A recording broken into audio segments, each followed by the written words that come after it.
லக்ஷ்மி ஸ்ரீ சமையலறையில் இன்றைக்கி வந்து ஓட்ஸை வச்சு ஒரு ஹெல்த்தியான ஒரு டிஷ் எப்படி செய்கிறதுன்னு பார்க்கலாங்க. அதுக்கு என்னென்ன தேவைன்னு சொல்லிட்டு நான் செய்யும்போது அப்படியே சொல்கிறேங்க. இன்றைக்கி சங்கட சதுர்த்திங்க, அதனால் வந்து இது பிரசாதமாக சாமிக்கு வச்சு பூஜை பண்ணலாம் அப்படின்ட்டு செய்யலான்னு இருக்கிறேங்க. எப்படி செய்யலான்னு பார்க்கலாம் வாங்க. கேஸ் ஆன் பண்ணிவிட்டு நான் வந்து ஒரு கடாய் வச்சுருக்கேங்க. கடாய் காஞ்சவுடனே நம்ம எடுத்து வச்ச ஓட்ஸ் போட்டுடலாங்க. நான் ஒரு கப்பு எடுத்துருக்கேங்க. ஓட்ஸ் போட்டு நல்லா நம்ம வறுத்துக்கலாம். ரொம்ப வறுக்கணும்னு இல்லைங்க, சிவந்த பதத்தில் லைட்டாக வறுத்தா போதுங்க. ஓட்ஸை வந்து நம்ம வறுத்து எடுத்துக்கணும்னா டேஸ்ட் வந்து ரொம்ப நல்லாயிருக்கும். அதனால தான் ஓட்ஸை நம்ம வறுத்துட்டு செஞ்சோம்னா எந்த டிஷ் செஞ்சாலும் டேஸ்ட் வந்து ரொம்ப நல்லாயிருக்குங்க. ஓட்ஸ் வந்து நல்லா வறுத்துட்டுங்க. இப்போ நம்ம இந்த ஓட்ஸை நம்ம எடுத்து ஒரு தட்டில் கொட்டி வச்சுக்கலாங்க. ஓட்ஸ் எடுத்துகிட்டு அதே கடாயில் நம்ம பாசி பருப்புங்க நம்ம எடுத்துக்கலாம். அதுவும் வந்து நல்லா வறுத்துக்கலாங்க. பாருங்கள், பாசி பருப்பும் நல்லா வறுத்துட்டோங்க. இப்போ இந்த பாசி பருப்பும் நம்ம எடுத்துடலாம். பாசி பருப்பில் நம்மளுக்கு நிறைய ஹெல்த் பெனிஃபிட் நிறைய இருக்குங்க. நம்ம பாசி பருப்பு கடாயில் இப்போ ஒரு 2 ஸ்பூன் நெய் ஊற்றிக்கலாங்க. நெய் ஊற்றிட்டு நம்ம முந்திரி திராட்சை நம்மளுக்கு எவ்வளோ தேவையோ அவ்வளோ போட்டுக்கலாங்க. முந்திரி திராட்சை ஓரளவுக்கு வந்தவுடனே நம்ம பாதாம் ஒரு 5 பாதாம் எடுத்து நான் நசுக்கி வச்சுருக்கேங்க. அது கூட போட்டுக்கலாம். வேணுன்னா போட்டுக்கோங்க, இல்லைன்னா பரவாயில்லைங்க. வறுபட்டவுடனே நான் தேங்காய் துருவி வச்சுருக்கேன் பாருங்கள். அந்த தேங்காய் துருவும் போட்டுக்கலாம். நம்ம இந்த நெய்யிலே வந்து நல்லா தேங்காய் துருவலும் நல்லா வறுத்துக்கலாங்க. நம்ம துருவினா போட்டுக்கலாம், கட் பண்ணினாலும் போட்டுக்கலாங்க. சின்ன சின்ன துண்டாக நான் துருவி போட்டிருக்கேன்.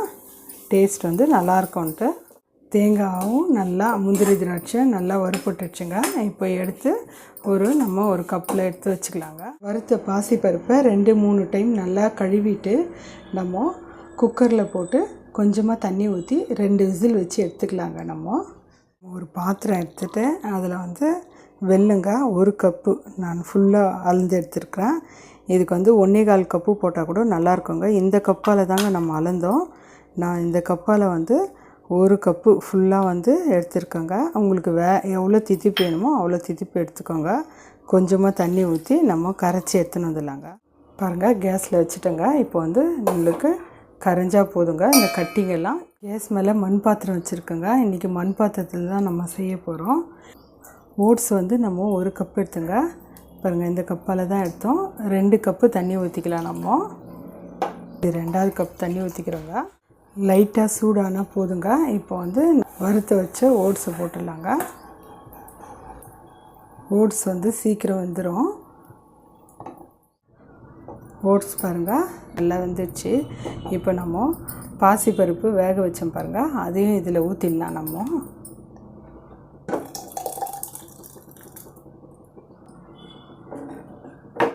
பாருங்கள் நல்லா கொதிக்குது. இது பாருங்கள், இப்போ வந்து நம்ம வெள்ளை தண்ணி கரைச்சி வச்சுருந்தோம் பாருங்கள், அதை வெடிக்கட்டி ஊற்றிடலாம். வெல்லம் பாருங்கள் நம்ம கரைச்சி வச்சோம், அதை வெடிக்கட்டி ஊற்றிக்கலாம். நம்ம வெல்லம் கரைச்சி நம்ம வெடிக்கட்டி ஊற்றிட்டோங்க. நம்ம அது வந்து ஒரு கொதி லைட்டாக வந்தால் போதுங்க. நம்ம பாருங்கள் நல்லா கொதிக்குது. இப்போ நம்ம வந்து ஓட்ஸ் பாயசம் ரெடி பண்ணியிருக்கோங்க. பாருங்கள், கேஸ் ஆஃப் பண்ணிடலாங்க. நம்ம இந்த சூட்லேயே நம்ம பால் ஊற்ற முடியாதுங்க. ஏன்னா லைட்டாக கொஞ்சம் ஆறிட்டோன்னு தாங்க நம்ம ஊற்றணும் பால். ஏன்னா வந்து சூட்டில் ஊற்றணும் பால் வந்து திரிஞ்சு போயிடுங்க. நான் பால் காசி நான் ரெடியாக எடுத்து வச்சுருக்கேங்க. இப்போ வந்து இது வந்து கொஞ்ச நேரம் ஆறட்டுங்க. ஆறினோடனே நம்ம பால் சேர்த்துக்கலாம். ஆறிடுச்சிங்க. இப்போ வந்து நம்ம பால் ஊற்றிக்கலாம். காசி ஆற வச்ச பாலுங்க. நம்ம பால் எவ்வளோ தேவையோ அதுக்கு தகுந்த மாதிரி ஊற்றிக்கலாங்க.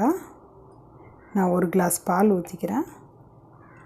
இப்போது நல்லா கலக்கிடலாங்க. நம்ம உங்களுக்கு எவ்வளோ திக்னஸ் வேணுமோ அதுக்கு தகுந்த மாதிரி நீங்கள் பால் ஊற்றிக்கோங்க. எனக்கு இந்த திக்னஸ் போதுங்க.